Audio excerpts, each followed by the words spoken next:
So many people now are talking about the youngster Kyle Stowers, who is lighting it up right now down in minor league baseball. This young kid has been sensational. He's putting up a heck of a week, player of the week right now.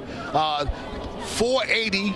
3 home runs, or 5 home runs, I should say, 3 doubles, 10 RBI, and that's from May 16th to the 22nd. This young man has been sensational. And he hit 3 home runs a week. Here's Kyle Stowers on what's changed so far during his approach. The biggest thing in the last few weeks has been kind of getting a little more upright again. Was a little crouched early in the year, so it's kind of getting back to a little more upright, which I feel like is a little more of an athletic position for me. But I mean, it was a small change, nothing too big. Kind of been feeling confident all year. Felt like, I've run into some tough luck early, and things started to drop a little more. So, but yeah, there's a little bit of an adjustment physically. There's a few of us, Cody Ashley, Buck, me, and Tim Givens, our hitting coach. Just kind of, comparing some old video and stuff like that. I think, early on when I was in that, more crouched position, was feeling comfortable with my hand-eye coordination and my bat to ball. The problem was it started to lead to a little more weak contact. So, just felt like I had to, had some room to get some more athleticism back. And, but yeah, it was a group decision. And I definitely agreed with it when it was talked about. Steve, the future of this outfield is getting real crowded, isn't it? It is. He's pushing for time in Baltimore, Rob. I mean, big exit velocities. This kid has cut down on his strikeout rate, Rob. That was a focus for him. It was over 30 at AA and AAA last year. It's 23 now. More contact. And, I mean, big results in that little tweak he made, he talked about. He hit 7 homers recently in an 8-game span, 3 a week ago last Sunday. And, I mean, the OPS has been good throughout. I mean, this kid is really pushing for time. He's a solid defender who even has played a little bit in center field. Oriole top 10 prospect, number 8 MLB pipeline, number 9 Baseball America. You look, Rob, at the first 3 draft picks by Mike Elias. They were Adley Rutschman, Gunnar Henderson, and Kyle Stowers. All 3 are working out real well right now. So I like the fact he's OPSing 837 against left, 886 against right. Robbie's hitting home and road, left and right, clutch situations. He's doing it all right now.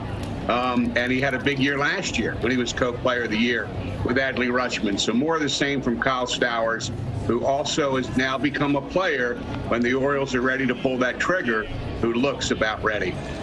I want people to hear that. Co-player of the year with Adley Rutschman. What about those Aberdeen Ironbirds? What's the latest with them?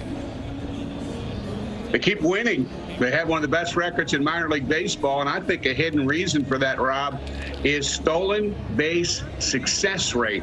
Aberdeen is piling up stolen bases. As a team, they've stolen 82, and they've stolen 86% success. Look at the bottom of the screen there, 82 of 95. And here's the individual breakdown. It's not 1 or 2 guys. They have 15 players with steals, 4 with 11 or more. If you look at the Oriole leaderboard on the farm stolen bases, it's Aberdeen Ironbirds all over the place.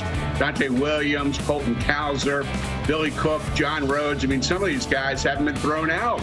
Rhodes and Williams and Burns is in there, and even guys who don't run a lot are 1,000%. And Darryl Hernandez also, he's going to have, that's just with Aberdeen. He has double digits when you count his time with Delmarva. So this team has been given a lot of free rein on the bases. There are times where Roberto Mercado, their manager, will give them the hold sign and let a big power hitter like Mayo hit. But they let them run. They like to be aggressive. They take, Rob, what's called vault lead. It's kind of a new school technology where you think of 2 cars at a red light. One is stopped and one is slowly moving. You try to get a little momentum towards second base. You can get a big jump. And that vault lead is working well for the Ironbirds. And I'll add to this, you can go throughout the Oriole farm right now. Norfolk, 82% success. Bowie, 83. Delmarva, 83. So all over the farm right now, the Orioles are stealing at a high percentage. That's the key here. It's not just the raw numbers.